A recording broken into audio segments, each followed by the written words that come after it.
Hello, नमस्कार, good morning, सुप्रभात, my all friend, all student. हो चुका आगाज रण का, युग बदलने की तैयारी, जीत उसी की होगी जिसका संघर्ष है जारी। जो बच्चा सही दिशा में मेहनत का पसीना बहाएगा, निश्चित ही मैदान जीत कर ले जाएगा। मैं आशीष आपके अपनी यूट्यूब चैनल फिजिक्स बाय आशीष सर में दिल खोलकर स्वागत करता हूँ। एनर्जी कम नहीं होनी चाहिए बच्चा। जैसा कि पता है कि पेपर्स जिन बच्चों के हो चुके हैं, 11th में जो बच्चे थे वो 12th में जा चुके हैं, और जो बच्चे 9th में थे वो 10th में जा चुके हैं। कुछ प्राइवेट स्कूलों के अभी एग्ज़ाम नहीं हुए, लेकिन इस अब मार्च में सभी लोगों के पेपर्स स्टार्ट हो जाएंगे और अप्रैल में नया सेशन स्टार्ट हो जाएगा। उसी नए अप्रैल का जो सेशन नया स्टार्ट होगा उसके लिए पहले से ही आप लोगों के सामने क्लास स्टार्ट कर दी गई है।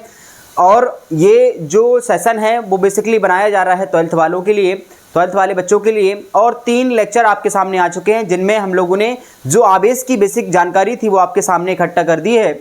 आवेश के बारे में पहले जो चैप्टर है 12th का, जो कहता है कूलाम का नियम एवं वैद्युत क्षेत्र, यानी coulombs law and electric field, उसके बारे में हम लोग चर्चा कर रहे थे। एनर्जी भरपूर रहेगी, आपको समझाने का प्रयास भी भरपूर रहेगा। एक एक टॉपिक, एक एक चीज़ के बारे में आपके साथ डिस्कस करेंगे। कोई भी पॉइंट छूटेगा नहीं, सारी चीज़ें आपके साथ साझा करेंगे। जहाँ पे डाउट हो बच्चा कमेंट करके पूछ लीजिए, पूरा वीडियो देखिए, आपको सब चीज़ें समझ में आएंगी। आज जो टॉपिक है जहाँ से चैप्टर की असली शुरुआत होती है वो है कूलाम का नियम और एप्सिलॉन नॉट का मात्रक, भिमा और आंकिक मान। ये जो चारों नाम आपके सामने लिखे हैं टॉपिक में, ये बहुत ही महत्वपूर्ण हो जाते हैं एक पहले चैप्टर की न्यू बनाने के लिए। इसलिए इन चारों टॉपिक्स को हमें बहुत अच्छे से समझना है। बेसिकली कूलाम के नियम जो हर बार हमारे एग्जाम में कहीं ना कहीं देखने को मिलता है और जिससे हमारा बेस तैयार होता है पूरे चैप्टर का, तो ये टॉपिक्स आपको समझना बहुत कंपलसरी हो जाता है। चलिए बात करते हैं कूलाम का नियम क्यों आया, क्यों बनाया गया, इसके बारे में पहले हम लोग कुछ जानकारी आपको बताते हैं। जैसा कि हम लोग देख रहे थे प्रयोगों के द्वारा कि बेटा जब 2 आवेश हमारे पास आ रहे थे, जैसे हम लोगों ने कांच की छड़ को रगड़ा था, किससे, रेशम से, तो उस पर चार्ज आया था पॉजिटिव। एबोनाइट की छड़ को रगड़ा था तो उस पर एबोनाइट की छड़ को रगड़ा था बिल्ली की खाल से, तो देखा गया था उस पर चार्ज आता नेगेटिव। दोनों छड़ों को जब हमने आपस में लटकाया था दूर दूर, तो हम ये देख रहे थे कि ये प्लस माइनस एक दूसरे को आकर्षित कर रही थी। अगर दोनों छड़ें प्लस प्लस थी तो वो एक दूसरे को हटा रही थी, दोनों छड़ें यदि माइनस थी तो वो भी एक दूसरे को हटा रही थी। तो इस तरीके से हटाना या आकर्षण करना, बेटा हटाना या फिर क्या करना, आकर्षण करना, अर्थात अट्रैक्शन होना या फिर रिपल होना, कोई जादू नहीं हो रहा था वहां पर कोई ना कोई निश्चित है, कोई फोर्स वर्क कर रहा था, जिसे आगे जाकर नाम दिया कूलाम ने वैद्युत बल या इलेक्ट्रोस्टैटिक फोर्स। क्या नाम दिया बच्चा? वैद्युत बल या इलेक्ट्रोस्टैटिक फोर्स। ठीक है, इसके बारे में हम लोग बहुत डिटेल में चर्चा करेंगे अभी कि कूलाम का नियम कैसे आया, कैसे वैद्युत बल बना, किस तरीके से, किन किन बातों पे वो डिपेंड करता है, किन किन बातों पे निर्भर करता है, सबके बारे में एक एक बात डिस्कस करेंगे। तो ये कॉन्सेप्ट समझ में आ गया बच्चा कि कूलाम का नियम क्यों आया। कूलाम का नियम बेसिकली जब आया जब 2 आवेशों को रखा गया और उनमें देखा गया कि वे दोनों आवेश एक दूसरे से क्या कर रहे थे, या तो हट रहे थे या एक दूसरे को क्या कर रहे थे, आकर्षित कर रहे थे। तो यहाँ पर आकर्षण और जो प्रतिकर्षण बल है उसके बारे में हमें जानकारी दी किन्होंने, वैज्ञानिक कूलाम ने, इसलिए इसे कहा गया कूलाम का नियम। चलिए चर्चा करते हैं और डायग्राम बनाने का प्रयास करते हैं और जानते हैं कि कूलाम का नियम कैसे वर्क करता है। जैसे मान के चलिए बच्चा अच्छा, कूलाम का जो नियम है वो बेसिकली आवेशों के लिए आया, और जो आवेश होगा वो बेटा होगा बिंदु आवेश। कैसा आवेश होगा? बिंदु आवेश। अभी हम बताएंगे कि बिंदु आवेश क्या होता है। बिंदु आवेश दरअसल एक ऐसा आवेश होता है जिसका स्वयं का आवेश बहुत कम होता है। क्या होता है? जिसका आवेश स्वयं का बहुत कम होता है, ऐसे आवेश को हम बिंदु आवेश कहते हैं। ठीक है, हमारे पास 2 बिंदु आवेश है। मान लीजिए एक बिंदु आवेश है +Q1 और दूसरा आवेश है हमारे पास +Q2। पहले हम यहाँ पर डायग्राम बनाएंगे और हेडिंग डालेंगे। सबसे पहले तो बच्चा क्या? कूलाम का नियम। पहली हेडिंग जो हमारे पास रहेगी वो क्या है? कूलाम का नियम, कूलाम्स लॉ, कूलाम का नियम, कूलाम का नियम, कूलाम्स लॉ, कूलाम का नियम, कूलाम्स लॉ, कूलाम्स लॉ। ठीक है, क्या कहता है? पहले हम डायग्राम बनाएंगे फिर आपको समझाएंगे कि कैसे ये वर्क करता है, कैसे हम इसको डिफाइन करके लिखेंगे। ठीक है बच्चा, पहले हम बनाते हैं डायग्राम। चलिए, डायग्राम बनाने के लिए हमारे पास होने चाहिए 2 आवेश। कूलाम का नियम तभी लागू हो सकता है जब हमारे पास 2 आवेश हों। मान लीजिए पहला आवेश अपने पास है +Q1, क्या है? Q1, और दूसरा आवेश है अपने पास +Q2, क्या है? +Q2। यानी दोनों आवेश जो हैं बिंदु आवेश, वो दोनों आवेश कैसे हैं? प्लस प्लस के हैं, और इनके बीच की जो दूरी है, जो डिस्टेंस है बच्चा, वो कितनी है? स्मॉल r है। ठीक है, पहली कंडीशन ये हो गई। अब हमारे पास जो दूसरे आवेश हैं जो दूसरे आवेश है वो मान के चल रहा है, एक पहला आवेश है बच्चा Q1 जो है प्लस चार्ज का, और दूसरा आवेश है बच्चा Q2 जो है बेटा माइनस चार्ज का। कैसा है? माइनस चार्ज का। और ये भी सेपरेट है स्मॉल r दूरी पर। कितनी दूरी पर रखे हुए हैं? स्मॉल r दूरी पर सेपरेट है, रखे हुए हैं। ठीक है, अब दोनों आवेश जब रखे हैं प्लस प्लस और माइनस प्लस, या एक और कंडीशन बन सकती है माइनस माइनस भी बन सकते हैं, एक प्लस प्लस हो सकता है ऊपर। एक मान के चलिए एक और डायग्राम हम आपके साथ बना दे रहे हैं, ये डायग्राम हो गया, मान लो माइनस माइनस भी हो सकता है, कोई दिक्कत वाली बात नहीं है। यहाँ पर मान के चलिए आपके पास जो आवेश है वो है माइनस Q1 और दूसरा आवेश है वो है माइनस Q2, और ये भी जो दूरी है इनकी बच्चा जो दूरी है वो भी कितनी है? स्मॉल r है। तीन कंडीशन हमने आपके सामने बनाई हैं, तीनों कंडीशन में फोर्स वर्क करेगा, तीनों कंडीशन में फोर्स वर्क करेगा, और उस फोर्स की जो वैल्यू होगी बच्चा वो बिल्कुल सेम होगी। यानी जो परिमाण होगा तीनों का, तीनों फोर्स यहाँ पे वर्क करेगा, जो फोर्स वही फोर्स यहाँ वर्क करेगा, वही बल यहाँ पे वर्क करेगा। तीनों जगह पे बलों की वैल्यू जो आएगी वो बेटा सेम आएगी, लेकिन डायरेक्शन होगी अलग अलग। लेकिन डायरेक्शन कैसी होगी? अलग अलग, क्योंकि माइनस माइनस चार्ज है, ये बच्चा क्या है? माइनस है, ये माइनस है, दो ये माइनस माइनस, ये प्लस प्लस, ये प्लस एक माइनस। ठीक है, तो यहाँ पर निश्चित है दोनों आवेशों के बीच जो बल लग रहा होगा वो प्रतिकर्षण बल लग रहा होगा, इन दोनों आवेशों के बीच जो बल लग रहा होगा वो भी प्रतिकर्षण बल लग रहा होगा। यहाँ पे प्लस एक माइनस, तो ये दूसरे को अट्रैक्ट कर रहे होंगे, यानी आकर्षण बल लग रहा होगा। ठीक है, देखते हैं पहले इनकी डायरेक्शन को हम दिखाने का प्रयास करते हैं आपको। माइनस Q, ये भी माइनस, माइनस माइनस को हटाएगा तो बल लगेगा इधर को, यानी बाहर की साइड। कहाँ लगेगा? बाहर की साइड। ये लगा यहाँ पे फोर्स F, ये वाला बल यहाँ पे लगाएगा इसको, ये वाला आवेश इधर को धकेलेगा इसको, ये भी बल F। ठीक है, सेम कहानी, ये वाला बल इधर को ये वाला आवेश इस पर बल लगाएगा, Q1 आवेश लगाएगा Q2 पर बाहर की ओर, प्रतिकर्षण बल होगा तो बाहर को ही तो धकेलेगा।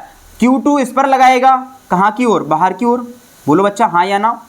ऐसे अगर कहानी Q1 और Q2 की है, वो भी प्लस माइनस की है, तो ये वाला आवेश यानी Q1 आवेश Q2 को खींचेगा इधर, और Q2 आवेश Q1 को खींचेगा इधर, तो यहाँ पे भी एक वर्क करेगा फोर्स F।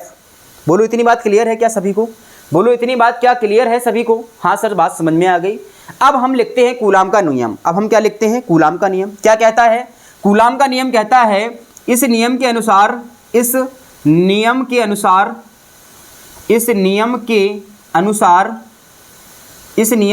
बच्चा क्या होता है, लिखेंगे उसी को हम लोग आपके सामने, हम वही आपको लिखवाएंगे। इस नियम के अनुसार दो बिंदु आवेशों, ये आवेश जो नियम है वो किसके लिए बचाया गया बच्चा? दो बिंदु आवेशों के लिए बनाया गया। दो बिंदु आवेश, या हम कह सकते हैं, सही से लिखें अगर इसको तो ऐसे लिखेंगे, दो आवेश होंगे, वो भी कैसे होंगे बच्चा? स्थिर होंगे। कैसे होंगे? स्थिर। दो स्थिर बिंदु आवेशों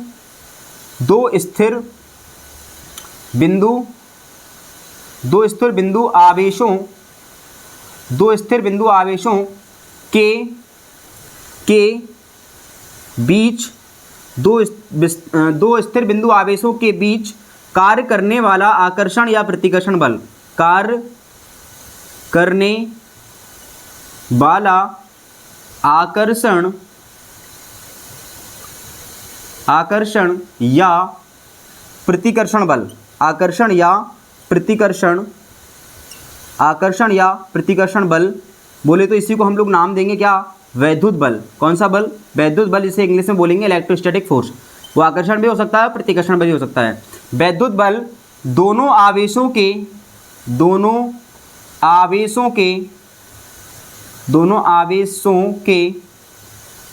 गुणनफल के समानुपाती, दोनों आवेशों के गुणनफल के समानुपाती तथा आवेशों के बीच की दूरी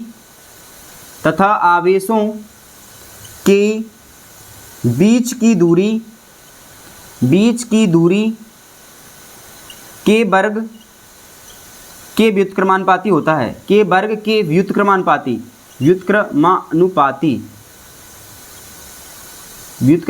होता है।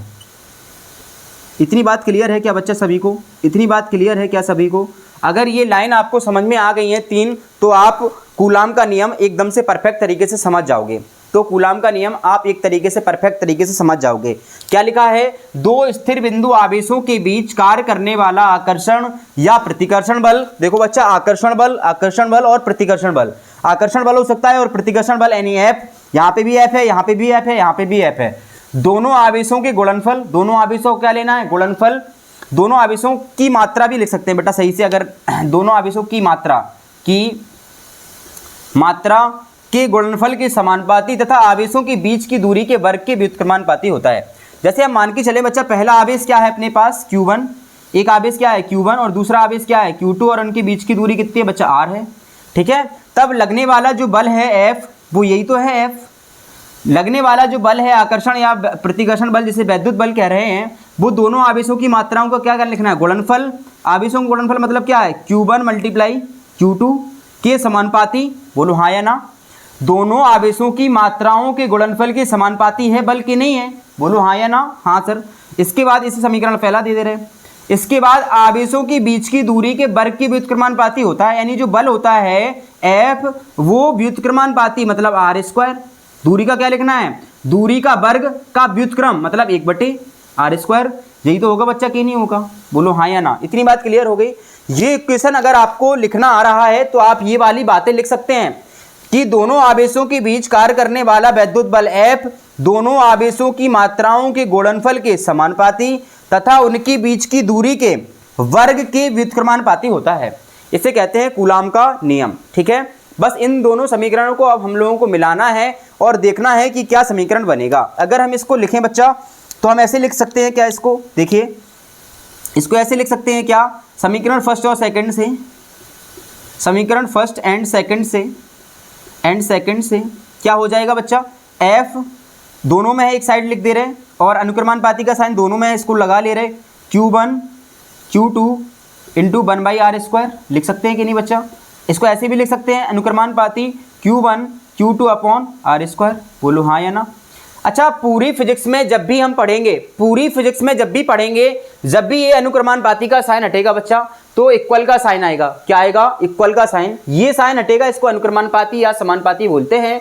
ये साइन हटेगा जब भी तो इक्वल का साइन आएगा बच्चा, और साथ में कुछ ना कुछ कांस्टेंट वैल्यू आएगी, कुछ न्यूमेरिकल वैल्यू आएगी, कुछ कांस्टेंट नंबर आएगा। ठीक है, तो यहाँ पर हम इसको हटा रहे हैं, तो इसको हम ऐसे भी लिख सकते हैं बच्चा, देखो F समानुपाती हटाएंगे तो इक्वल का साइन आएगा और साथ में एक कांस्टेंट ले लिया K, क्या ले लिया K, और ये जो नंबर है ये पूरा लिखेंगे Q1 Q2 अपॉन R², बोलो हाँ या ना।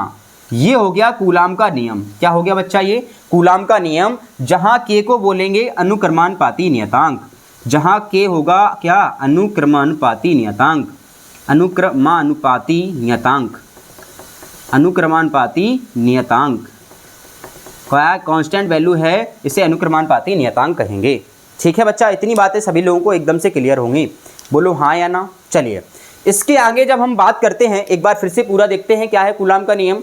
कूलाम का नियम दो बिंदु आवेशों के लिए लागू होता है। जो आवेश कैसे हैं, बिंदु आवेश मतलब बहुत छोटे आवेश हैं और स्थिर रखे हुए हैं, निर्वात में रखे हैं। ये कहाँ रखे हैं बच्चा, निर्वात में। निर्वात मतलब जहाँ पर वायु की अनुपस्थिति है। अभी निर्वात के लिए हम लोग बात कर रहे हैं कूलाम के नियम की, अभी कोई माध्यम में रखेंगे तो वो अलग आएगा। क्लियर। तो जब दो आवेश निर्वात में रखे होते हैं किसी दूरी पर, तो उनके बीच एक बल काम करता है जिसे कूलाम बल कहते हैं या वैद्युत बल कहते हैं। वो आकर्षण प्रकृति का हो सकता है, वो प्रतिकर्षण प्रकृति का हो सकता है। तो वो बल जो होता है वो दो बातों पर निर्भर करता है। पहली बात ये होती है कि लगने वाला बल F दोनों आवेशों की मात्राओं के गुणनफल के समानुपाती तथा उनके बीच की दूरी के वर्ग के व्युत्क्रमानुपाती होता है। ठीक है, दोनों को मिलाया तो ये बना बेटा Q1 Q2 1/R²। अनुक्रमानुपाती साइन हटाएंगे, K कांस्टेंट आएगा, Q1 Q2 अपॉन R²। इसे कूलाम का नियम कहते हैं। इसके बाद जो आगे चर्चा आती है वो है महत्वपूर्ण। क्या है महत्वपूर्ण, इसको स्क्रीनशॉट ले लीजिए, फिर इसको हटा रहे हैं बच्चा। ठीक है, इसके बाद जो बच्चा आती है कहानी वो देखते हैं क्या है। कूलाम का नियम ही चल रहा है, अभी पूरा कूलाम का नियम ही चल रहा है। अब आगे हम लोग चर्चा करेंगे वो क्या है। आगे चर्चा ये है कि जो कूलाम का नियम आ गया, क्या आया, F बराबर K Q1 Q2 upon R²। क्या आ गया, F बराबर K Q1 Q2 upon R²। इसी को हम लोग आगे बढ़ाना है, इसी को हम लोग क्या करना है बच्चा, आगे बढ़ाना है। तो देखेंगे हम प्रयोगों द्वारा देखा गया बच्चा क्या हुआ। प्रयोगों द्वारा फाइंड किया गया कि K की वैल्यू फाइंड की गई। K की वैल्यू कैपिटल K जो लिखा है कांस्टेंट नियतांक, इसको देखा गया 1/4 पाई एप्सिलॉन नॉट 1/4πε0 और इसकी वैल्यू देखी गई बच्चा 1/4πε0 की वैल्यू देखी गई 9 × 10⁹ न्यूटन मीटर स्क्वायर पर कूलाम स्क्वायर। न्यूटन मतलब बल का मात्रक, मीटर मतलब दूरी का मात्रक, कूलाम मतलब आवेश का मात्रक है। कैसे आया, क्या आया, आगे चर्चा करेंगे पूरी। इतनी बात क्लियर है। के की वैल्यू कितनी देखी गई बच्चा 1/4πε0 और 1/4πε0 की वैल्यू देखी गई प्रयोग के द्वारा 9 × 10⁹ न्यूटन मीटर स्क्वायर प्रति कूलाम स्क्वायर। इतनी बात क्लियर है बच्चा, ठीक है। इसके बाद जो कहानी आती है वो है कि सर ये एप्सिलॉन नॉट क्या है। तो एप्सिलॉन नॉट को बच्चा पढ़ते हैं हम एप्सिलॉन नॉट, ये साइन क्या है एप्सिलॉन नॉट, क्या पढ़ते हैं इसको एप्सिलॉन नॉट, क्या पढ़ते हैं बेटा एप्सिलॉन नॉट, ठीक है। क्या है एप्सिलॉन नॉट है, ठीक है। आगे हम बात करेंगे कैसे इसका एप्सिलॉन नॉट क्या होता है, किसका क्या जिसका लिखा है एप्सिलॉन नॉट का मात्रक, विमा, आंकिक मान, ये सब चीज़ें हम लोग आगे डिस्कस करेंगे। तो इसका मतलब ये है कि हम एफ को ऐसे भी लिख सकते हैं आप, ये जो फॉर्मूला था इसलिए जो एफ होगा बल वो क्या लिख सकते हैं, ऐसा भी लिख सकते हैं 1/4πε0 और Q1 Q2/r²। बोलो बच्चा हाँ या ना। तो ये वाला जो फॉर्मूला है उसको ऐसे लिख सकते हैं कि नहीं, यानी के की जगह पे हमने शिफ्ट कर दिया 1/4πε0। बोलो हाँ या ना, ठीक है सर कर सकते हैं। इसके बाद हम इसको ऐसे भी लिख सकते हैं बच्चा कि 1/4πε0 की वैल्यू लिख सकते हैं 9 × 10⁹, यानी इसकी जगह पे हम शिफ्ट कर सकते हैं f बराबर, इसको ऐसे भी लिखा जा सकता है 9 × 10⁹ Q1 Q2/r², Q1 Q2/r²। बोलो हाँ या ना। तो तीन फॉर्मेट आपको दिख सकते हैं कूलाम के नियम के। पहला फॉर्मेट ये रहा, दूसरा फॉर्मेट ये रहा, तीसरा फॉर्मेट ये रहा। तो कूलाम के नियम के आपके पास तीन फॉर्मेट मिल सकते हैं। एक F बराबर K Q1 Q2/r², दूसरा F बराबर 1/4πε0 Q1 Q2/r², तीसरा F बराबर 9 × 10⁹ Q1 Q2/r²। ठीक है बच्चा, इतनी बात सभी लोगों को एकदम से क्लियर होगी। इसके बाद आगे चलते हैं और चर्चा करते हैं एप्सिलॉन नॉट की। पहले एप्सिलॉन नॉट से पहले ये जानते हैं कि ये वाला मात्रक कहाँ से आया, ये जो मात्रक आपने लिख दिया ये कहाँ से आया, इसके बारे में चर्चा करते हैं। बेसिकली लिखा है तो जानना बिल्कुल आवश्यक हो जाता है कि ये कहाँ से आया। देखेंगे ये यहाँ से आया बच्चा।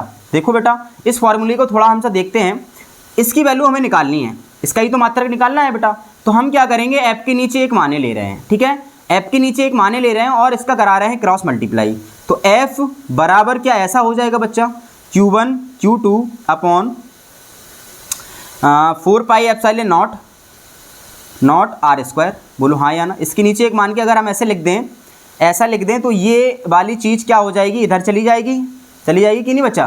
तो हम इसको ऐसे भी लिख सकते हैं कि F × 4πε0 × r² बराबर Q1 Q2। बोलो हाँ या ना, ठीक है सर। अब हमें ये वैल्यू चाहिए है, ये चाहिए है, तो हम क्या करेंगे, इसको यहाँ लाएंगे, इसको यहाँ लाएंगे बच्चा, ये पूरी चीज़ यहाँ लाएंगे, ठीक है ना। जब ये यहाँ लाओगे एप्सिलॉन नॉट उस साइड भेजोगे तो एप्सिलॉन नॉट मल्टीप्लाई में उस साइड जाएगा, डिवाइड में हो जाएगा। तो इसको ऐसे नहीं लिखेंगे F r² बटे Q1 Q2 is equal to 1/4πε0। बोलो लिख सकते हैं बच्चा, कोई कष्ट। ये चीज़ हमने इस साइड ट्रांसफर की है तो मल्टीप्लाई में डिवाइड में पहुंच जाएगी और ये वाली मल्टीप्लाई में इधर आएगी तो डिवाइड में हो जाएगी। अब देखो ये 1/4πε0 ही तो था, इस साइड हमारा आ गया ये। तो इसका मात्रक जब हम लिखेंगे तो इसके अकॉर्डिंग देखो बेटा, एफ का मात्रक क्या है न्यूटन, सभी लोगों को पता है। दूरी का मात्रक मीटर स्क्वायर होता है बच्चा, और आवेश होते हैं तो आवेश का मात्रक कूलाम, और कूलाम क्या बन जाएगा कूलाम स्क्वायर। क्या विमा सभी मात्रक ये सभी लोगों को आ गया। 1/4πε0 का जो मात्रक आया वो कैसे आया सभी लोगों को क्लियर हो गया, ठीक है। ये हमने बस इसी फॉर्मूले से इसको ड्राइव कर लिया, ये आपके सामने आ गया है। चलिए अब चलते हैं हम लोग एप्सिलॉन नॉट पर। कहाँ चलते हैं, एप्सिलॉन नॉट पर चलते हैं। इसको हम हटा रहे हैं बेटा, इसको हटा रहे हैं, स्क्रीनशॉट ले लीजिए जल्दी से। चलिए अब चलते हैं एप्सिलॉन नॉट के मात्रक पर और विमा पर। कहाँ पूछा जाता है बेटा, एप्सिलॉन नॉट का मात्रक और विमा लिखिए। क्या पूछा जाता है, एप्सिलॉन नॉट का मात्रक और विमा लिखिए। तो हमने फॉर्मूला देख लिया है, हमने फॉर्मूला आ गया कूलाम का नियम F बराबर 1/4πε0 Q1 Q2/r²। सबके बारे में चर्चा करेंगे। एफ है लगने वाला बल दो आवेशों के बीच, पहला आवेश दूसरा आवेश, बीच की दूरी 1/4 पाई के बारे में सब लोग परिचित हैं। 4 पाई की वैल्यू सभी को पता है। एप्सिलॉन नॉट जो है वो से बोलेंगे हम लोग बच्चा क्या, इसे बोलेंगे निर्वात की वैद्युतशीलता। क्या कहते हैं बच्चा, निर्वात की वैद्युतशीलता। क्या कहते हैं बच्चा, निर्वात की वैद्युतशीलता, निर्वात की वैद्युतशीलता। एप्सिलॉन नॉट को क्या कहते हैं, निर्वात की वैद्युतशीलता, जिसका हमें निकालना है मात्रक। निर्वात की वैद्युतशीलता का सबसे पहले निकालना है का मात्रक निकालना है। क्या निकालना है बच्चा, मात्रक।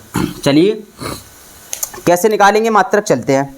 फॉर्मूला पता है ये, इसी को लिखेंगे हम। हमें क्या पता है बेटा, चूंकि हम जानते हैं F बराबर क्या होता है 1/4 pi epsilon not Q1 Q2 upon R²। बच्चा इतनी बात क्लियर है सभी को पता है कि मात्रक निकालना हो चाहे विमा निकालनी हो, 11 में बहुत अच्छे से पढ़ा है। कोई भी न्यूमेरिकल वैल्यू जो होती है उसका ना तो मात्रक होता है ना ही विमा होती है। कोई भी नंबर अगर हमारे पास होता है तो उसका ना कभी मात्रक होता है ना कभी कोई विमा होती है। तो इसका मतलब ये है कि ये जो 1/4 पाई लिखा है इसका ना मात्रक होगा ना विमा होगी। तो जो 1/एप्सिलॉन नॉट लिखा है वो ऐसा लिखा होगा। तो इसको एप्सिलॉन नॉट को निकालना है। एप्सिलॉन नॉट को यहाँ ट्रांसफर कर दें 1 मान के और एफ को नीचे ट्रांसफर कर लें। तो एप्सिलॉन नॉट बराबर क्या फॉर्मूला ऐसा नहीं आ जाएगा, Q1 Q2 upon R F into R²। बोलो हाँ या ना, ठीक है सर। तो अब मात्रक ये फॉर्मूला आ गया एप्सिलॉन नॉट का, तो मात्रक नहीं आ पाएगा, बिल्कुल आ जाएगा। एप्सिलॉन नॉट का मात्रक वही होगा जो इस साइड का मात्रक होगा, क्योंकि LHS का जो मात्रक होता है वही RHS का मात्रक होता है। LHS की जो विमा होती है वही RHS की विमा होती है।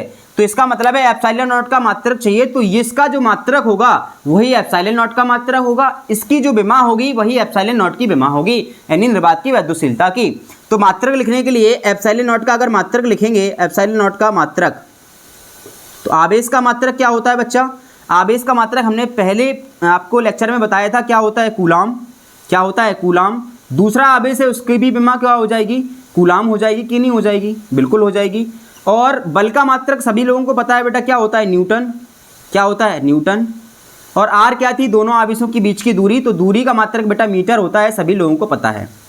बोलो हाँ या ना। तो इसका मतलब है एप्सिलॉन नॉट का अगर मात्रक लिखेंगे, एप्सिलॉन नॉट का मात्रक तो क्या बन जाएगा बच्चा, एप्सिलॉन नॉट का मात्रक बन जाएगा सर कूलाम स्क्वायर, सी पे स्क्वायर लिख दें, C फॉर कूलाम। कूलाम का मल्टीप्लाई करेंगे तो कूलाम स्क्वायर, एन को न्यूटन लिख ले रहे हैं और एम को मीटर स्क्वायर लिख ले रहे हैं। तो क्या बन गए मात्रक, कूलाम स्क्वायर प्रति न्यूटन मीटर स्क्वायर।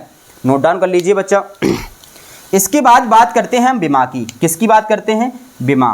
क्या लिखेंगे, एप्सिलॉन नॉट की विमा, एप्सिलॉन नॉट की विमा, विमा।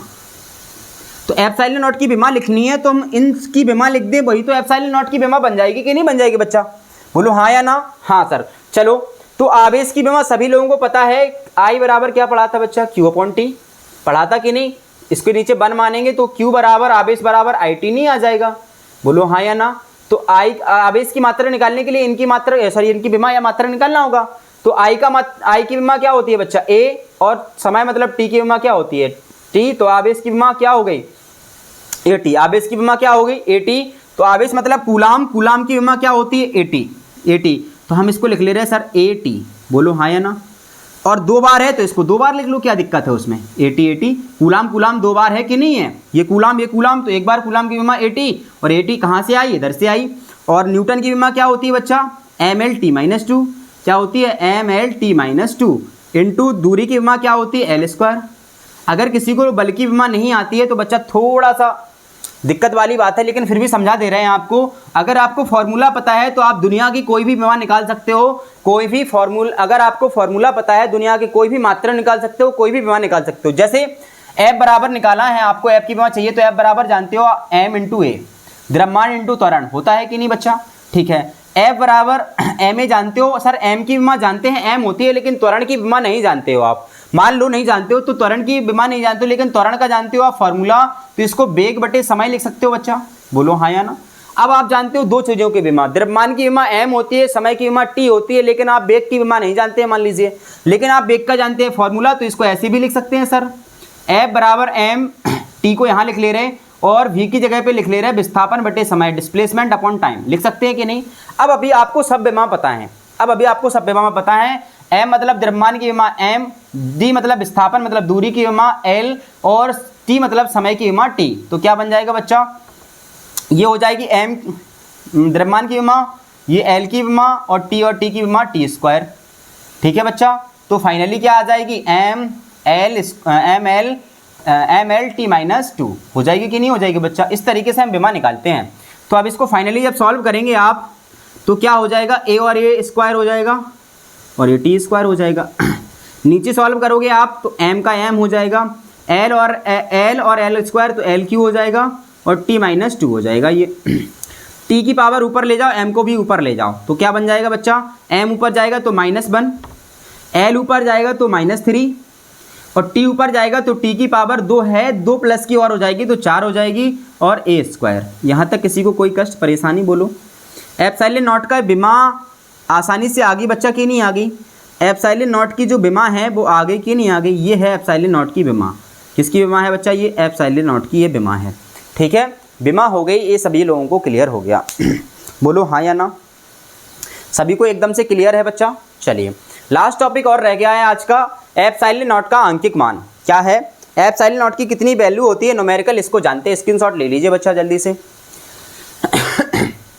हमने फॉर्मूला पढ़ा कूलाम का नियम, F बराबर 1/4 pi epsilon not Q1 Q2 upon R square, जहां हमने आपको बताया 1/4 पाई एप्सिलॉन नॉट की जो वैल्यू होती है प्रयोगों द्वारा देखी गई 9 × 10 की पावर 9। कितनी देखी गई, 9 × 10 की पावर 9। तो हम कह सकते हैं एप्सिलॉन नॉट का जो हमें मान निकालना है, एप्सिलॉन नॉट का आंकिक मान क्या चाहिए बच्चा, आपको आंकिक मान चाहिए है, आंकिक मान।